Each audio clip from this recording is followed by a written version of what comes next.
Charlotte has a funny way of humbling people fast. Buyers move here thinking that they already know their spot. Then, a weekend later, somewhere between South End brunch and a swing through South Park, and 485 doing what 485 does, the search takes a hard left. The people chasing the cool version of Charlotte, well, they realize that the easy version actually hits harder. Families get locked in on Ballantyne or Matthews way faster than they expected.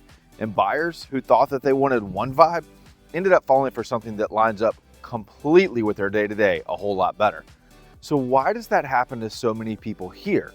Because Charlotte's got way more range than people give it credit for.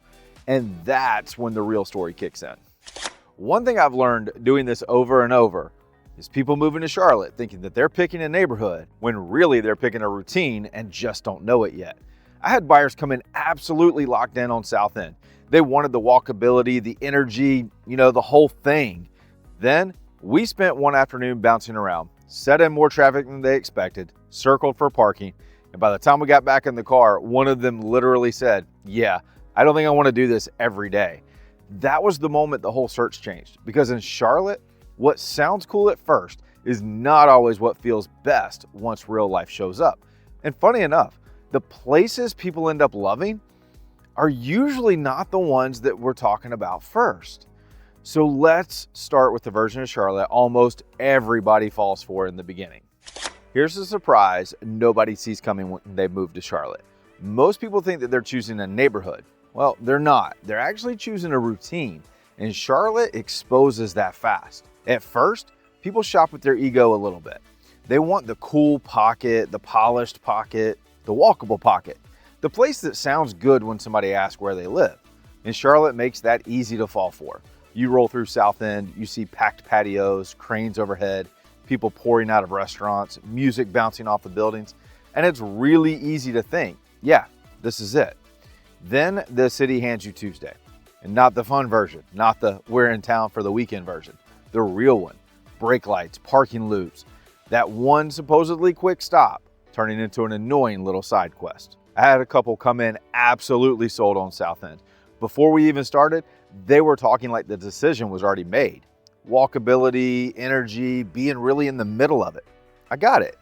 South End pulls people in fast, but once we spent an afternoon moving through it like locals instead of visitors, well, their tone completely changed. The traffic stacked up, parking got old quick, one stop turned into three, and somewhere in the middle of it, one of them looked at me and said, "Yeah, I don't want this to be my everyday." And that was the pivot. You could actually see that happen in real time. Now, that doesn't mean that South End is wrong. It means the fantasy and the fit are not always the same thing. And that is the pattern here. People show up chasing one version of Charlotte, then a little windshield time changes the whole search.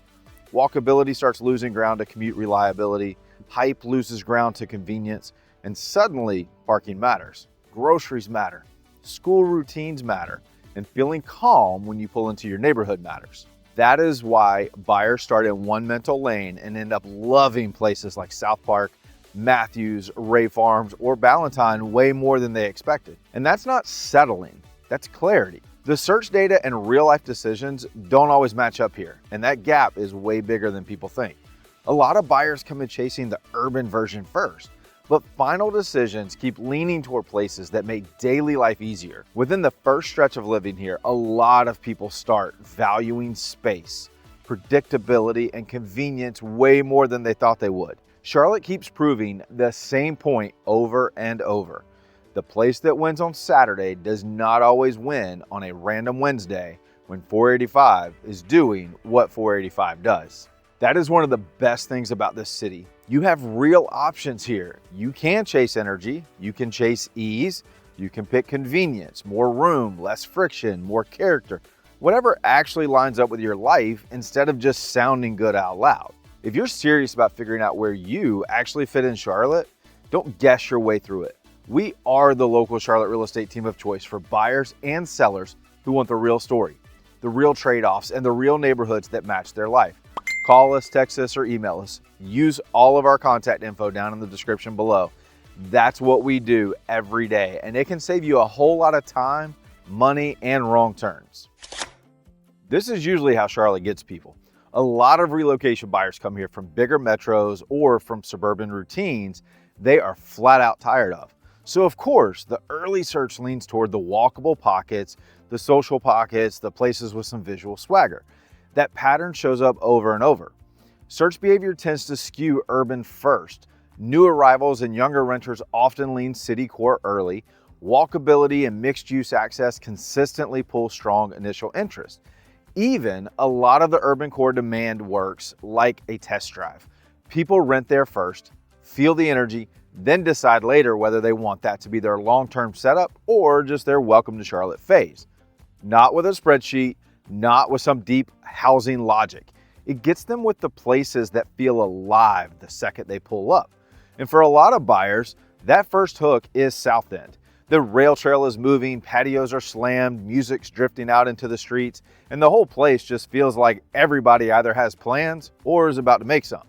And No Doubt pulls in a different crowd.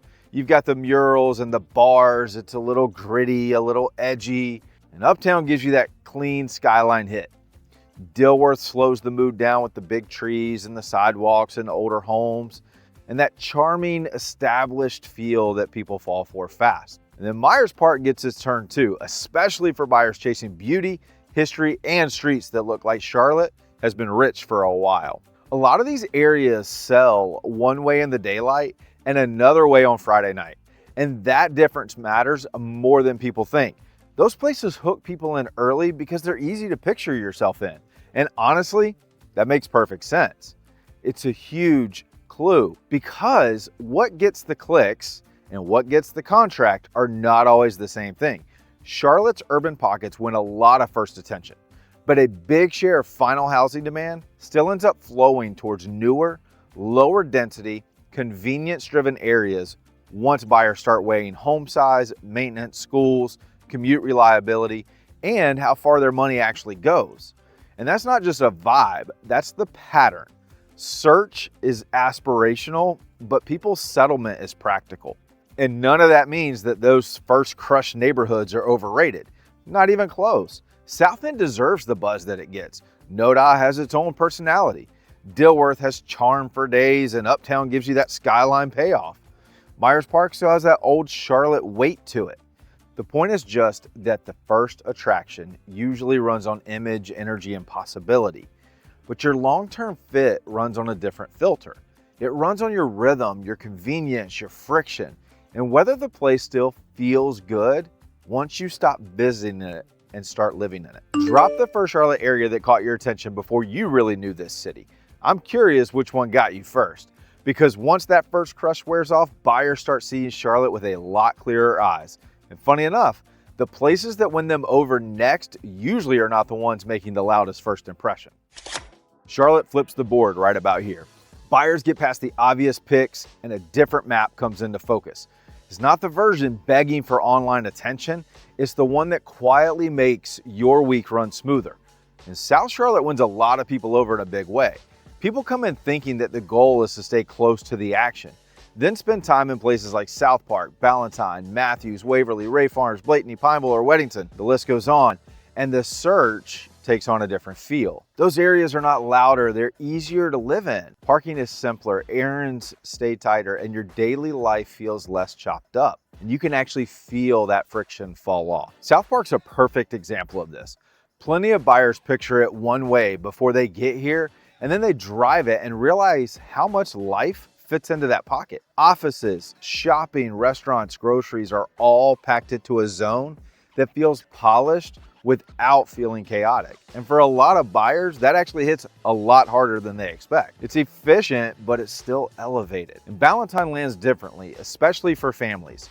But honestly, for anybody that's tired of making basic life more complicated than it needs to be. You've got your school drop-off, your gym, the groceries, dinner, weekend sports, and all of that's on repeat. That rhythm clicks fast. There's a reason that so much inbound demand keeps landing in areas like this. Final decisions lean hard towards places with stronger predictability, better school access, and room to breathe. Now, Matthews is a different animal altogether. It's one of those places people do not always obsess over on day one, and then suddenly they can't stop thinking about it. It feels grounded, less polished, more lived in, more settled. And then pockets like Waverly, Ray Farms, and Blakeney hit buyers in a different way too, because those convenience clusters stop sounding boring real fast when everything you touch during the week sits inside a tight radius.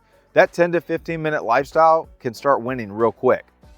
And here's the surprise without dressing it up too much. The place that felt quieter up front often feels better when life gets real. You see it across price points too. Young professionals figure out that they don't need to live inside the noise to enjoy the city. Families stop chasing the name that they heard first and lock onto the setup that keeps the week from feeling chaotic. And even our luxury buyers go through it. They may come in leaning towards that older prestige, and then a few showings later, they're paying a whole lot more attention to the layout, the privacy, the newer finishes, and easier access and lower maintenance living. And that's why turnkey homes, newer communities, and the well-planned South Charlotte pockets keep pulling serious interest from relocators. None of that is settling or compromising. It's just buyers getting sharper. Charlotte meets people there really well. People can come in here chasing an image and shift towards practicality, and then they end up a lot happier for it. That flashier version gets all the attention. The easier version is the one that gets the commitment. And the funny part is, the buyers who land in these areas usually end up liking Charlotte even more than they expected, because they're not dating the city anymore. They're actually living in it. Even better, this shift isn't theory at all. I've watched buyers do a full 180 in one weekend the second the right area clicks. You can usually feel that shift before buyers ever even say it out loud. Early in the search, the questions sound one way. They're talking about the walkability in the social scene and which areas feel the coolest, maybe which pocket might have the most energy, but a little later their tone changes. And now they want where a grocery store run stays easy. Which route isn't going to wear them out, whether school drop-off is smooth or is it a daily headache, and how many things they can knock out in one trip without the whole day getting chopped up. And that pattern shows up constantly. A lot of Charlotte's urban demand works like chapter 1, not the ending. New arrivals and younger renters often lean city core first, but a huge share of final demand keeps getting absorbed by South Charlotte and the inner suburban pockets where daily life just runs cleaner. And that lines up with what we keep seeing over and over in the research too. Search behavior skews urban first. Closed decisions lean more towards convenience driven. And a lot of relocators shift from urban preference towards suburban or inner suburban living within their first 1 to 3 years here. And many start prioritizing space, school access, and commute predictability way more than they expected to in the beginning. You can actually watch that happen in real time. And this is usually where the search stops being fun theory and it starts getting brutally honest. South Park lands for people who want polish without feeling like they're boxed in. And then Waverly and Ray Farms hit when buyers realize that dinner, a workout, groceries, and all of their random errands are sitting in one tight orbit, and that's not boring at all. It's actually a cheat code. Valentine keeps winning because of predictability. Newer housing stock and school access matter a whole lot more in real life than the buyers expect in the beginning. Matthews lands completely differently too. It's more grounded, more settled, it's a little less look at me, and more just live here. Weddington gets real interesting for buyers that want more breathing room without actually feeling cut off from the rest of the city. Families usually telegraph the shift in a different way. The neighborhood name starts losing some of its grip. The setup starts carrying more weight. The yard, the route, that car line, weekend sports, how long it takes to get everybody where they need to go without actually losing your mind. And final decisions in Charlotte keep leaning toward places with stronger school appeal, more space, and fewer daily friction points, even when the search probably started in that flashier lane. Research points the same direction there too. Convenience clusters and all those 10 to 15 minute errand loops punch way above their weight in buyer satisfaction, and the commute reliability tends to matter more than the raw distance. Now, quick pause because this part matters. This city is not morphing in front of them. Their lens is actually just getting sharper. Move up and luxury buyers tighten that filter in their own way, and the first pull is often image. character, legacy feel, streets that have a little weight to them. And then a few showings later, their criteria starts to look different. They're looking more at location, privacy, newer finishes, lower maintenance living, things that give them better access. And all of a sudden, South Park starts to look a lot smarter. Weddington starts punching above what they expected. Broader buyer behavior points in that same direction too. Relocators keep leaning toward turnkey homes, newer communities, and lower maintenance setups once their search gets serious, especially when they realize that the week matters way more than just the headlines they're seeing online. And that shift matters for sellers too. Homes in South Charlotte, Ballantyne, Matthews, Pineville, Waverly, Ray Farms, Blakeney, and even Weddington sit right in the path of where buyers tend to warm up as the search gets more serious. And those homes should not be positioned like generic inventory. The real value is bigger than the square footage or the finishes. It's really in the smoother week and the easier routine. The tighter errand loop, spending less time behind their windshield, and finally having a little bit more breathing room. Buyers come in chasing that loud answer, then get pulled towards the one that feels a little calmer, easier, and actually more useful. And when that shift hits, it usually doesn't feel like a compromise. It feels like relief. Charlotte gets really interesting right there because the so-called practical move often ends up being the ones buyers get most excited about, which leads to the bigger question. Why do the less flashy answers end up feeling like the better win? A lot of people hear this and think that the buyer watered their dream down, but usually the opposite is what happened. They quit chasing the version of Charlotte that looked good from a distance, and they found the one that actually gives something back. It might give them back more time or less friction, or maybe just a week that runs a little bit cleaner. And that's a win, whether it sounds sexy at first or not, because a smoother commute, an easier grocery run, and a calmer drive home, well, they add up fast. The lazy read is thinking urban equals right and suburban equals fallback. Charlotte doesn't play that game. The real win is landing in the part of the city that fits how your life actually moves. Not the one that looks best on a quick pass. Not the one that sounded coolest the first weekend here. It's the one that makes your Monday morning, your route home, your dinner plans, your grocery run, or just your whole week feel easier to carry. That stuff sounds tiny right up until you live with it for a few months, and then it stops feeling tiny fast. Charlotte rewards that kind of clarity. A lot of cities hand you a glamorous answer and basically dare you to squeeze your life around it. Charlotte gives you options that actually flex with how you live. South Park hits harder than people expect because so much daily life fits inside one pocket. Ballantyne starts winning when structure matters more than the hype. Matthews lands for people who want something grounded and easier to settle into. Weddington tends to catch buyers off guard when they realize that breathing room doesn't mean that they actually have to feel stranded. And then Waverly, Ray Farms, and Blakeney, and even Pineville start making more sense the deeper the research goes, because normal life stacks up cleaner than most people expect. That's why the shift feels good instead of disappointing. The map is not shrinking, it's getting clearer. And the research keeps leaning the same way. A lot of buyers search the urban versions of Charlotte first, but final demand keeps landing in inner suburban and suburban pockets where the week feels easier to manage. A lot of relocators often move through that change faster than they expect. For plenty of them, the city core attraction is very strong up front. But then within that first year or two, they start looking at space, school access, commute predictability, and lower maintenance living, and all of that starts carrying a lot more weight. Broader housing behavior keeps backing that up too. Turnkey homes and newer communities continue pulling relocators hard, and convenience clusters keep outperforming what people assume should matter more. Those 10 to 15 minute errand loops sound boring until you live them. Then they actually start feeling like a luxury. Drop this in the comments for me. What matters more in your real life? Walkability, convenience, space, or predictability? That answer clears up a lot of noise fast. Say it honestly, and the search usually tightens up right away. Your stress drops, and this city gets a lot easier to read. The right options stop hiding in plain sight. I never buy the idea that practical means that you have to settle. A lot of the quality of life wins that move buyers are not loud. They're the little things that stack up.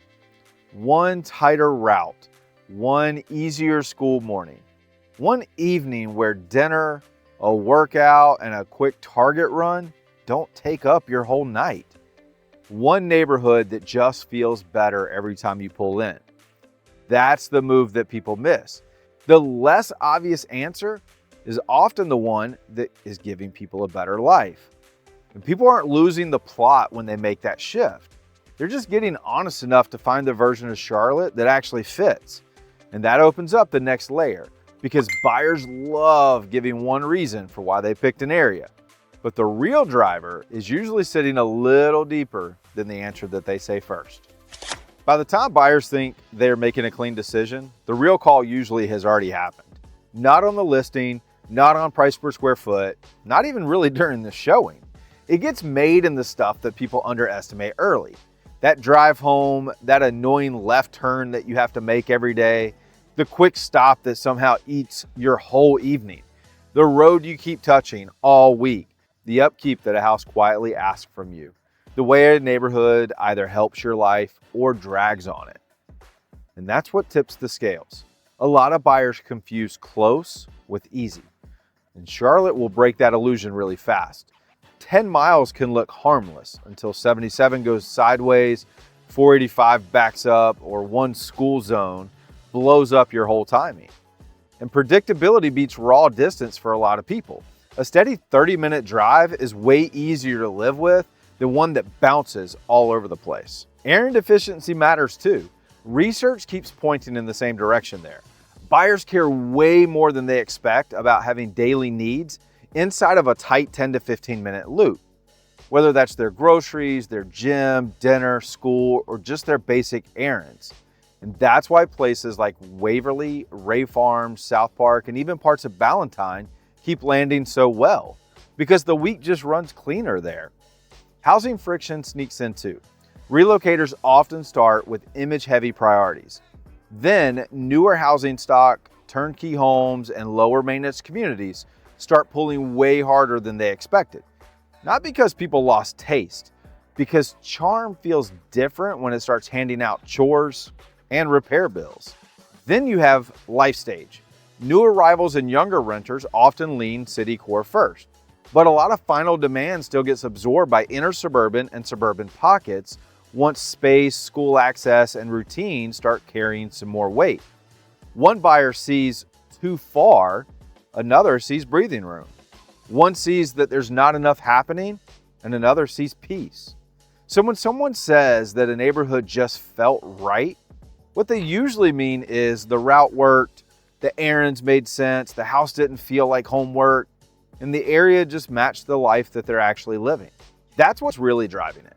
And once you can see those drivers clearly, the whole Charlotte map gets a lot easier to read, which is exactly why the next move matters so much. Because knowing what quietly makes the decision is one thing. Turning that into a smart way to pick the right area without wasting weekends, well, that's a whole different skill. At some point, you have to stop touring Charlotte like it's speed dating and start narrowing it down like you actually plan to live here. And that's where people burn the most time. They compare houses before they've gotten honest about their week. New build versus older charm, or bigger yard versus a shorter drive, the cooler area versus an easier life. All of that kind of feels productive, but if your routine is still fuzzy, you're basically shopping blind. The smarter move is simple. Build your search around your real life first. Where do you work? How often are you commuting? What places do you touch every single week no matter what? Is it school? Is it the gym, groceries, coffee, visiting family, doing sports, taking the dog on walks, hitting dinner spots? All the research keeps backing this up. Buyers tend to end up happiest when they choose around routine, commute predictability, and convenience, not just image. And that's a big reason so much final demand in Charlotte keeps landing in inner suburban and suburban pockets instead of the places that people click on first. Then rank your trade-offs, because nobody gets everything. Not in Charlotte, and honestly, not anywhere. Space, commute, price, convenience, school access, walkability, privacy, home age, maintenance. If you keep pretending that every single one of those matters equally, this city is going to run you in circles. Something has to win. That's also why so many relocators end up shifting fast after they get here. The urban first search is real, but a lot of final decisions start leaning toward easier routes, more space, newer housing stock, and lower maintenance living. And that pattern shows up constantly. The better question is not which neighborhood is best. The better question is, what am I willing to trade so the rest of my week feels better? And how you answer that changes everything. Some buyers will land better in a tighter South Park, Waverly, or Ray Farm setup where groceries, dinner, workouts, and daily errands stay inside a tighter orbit. Other buyers are going to feel way better in Ballantyne, Matthews, Pineville, or Weddington, where the pace opens up and the week feels a little easier to carry. Those 10 to 15 minute errand loops sound boring until you actually live them. And then they kind of start feeling like a luxury. And the research keeps pointing the same way there too. Convenience clusters and predictability routes outperform hype way more than people expect. One more move that helps a ton: compare lifestyle zones, not just houses. Look at one urban leaning option, one inner suburban option, one with more breathing room. Run the same test on all three. How does your morning feel? How does the route home feel? How many stops can you stack before your evening disappears? Does the house feel like help or just another project that's waiting on you? That is where the answer usually gets real obvious. By this point, you probably already know which version of Charlotte is pulling you harder. And once that clicks, the rest of the decision gets a whole lot easier, which is perfect because now all that's left is putting all of this together and making the call without second guessing every step. The truth is, Charlotte usually rewards the buyer who gets honest faster, not the one that's chasing that flashiest first impression the longest. The place that wins is usually the one that makes real life easier, cleaner, and way more enjoyable after the excitement wears off. I've seen buyers come in convinced that they needed the buzz, and then they ended up loving South Park convenience way more than they expected. I've also seen families lock in on one area early and then realize that Ballantyne, Matthews, or Weddington just made their whole week run better. And that keeps being the story. Charlotte's not just giving people more options. It's giving them a better answer than the one that they walked in with. And waiting too long or guessing your way through it usually just costs you time, energy, and a long list of houses that were never actually built for your routine. So if you're thinking about moving to Charlotte, buying here or selling here, call us, text us, or email us today. We are the local Charlotte real estate team of choice, and all our contact info is down in the description. Then go check out some of our playlists. Start with the best neighborhoods in South Charlotte for different lifestyles, because that is the next one that will help this click if you're trying to figure out which version of Charlotte actually fits your life best. Thanks for hanging out with me on this one, and I'll see you in the next video.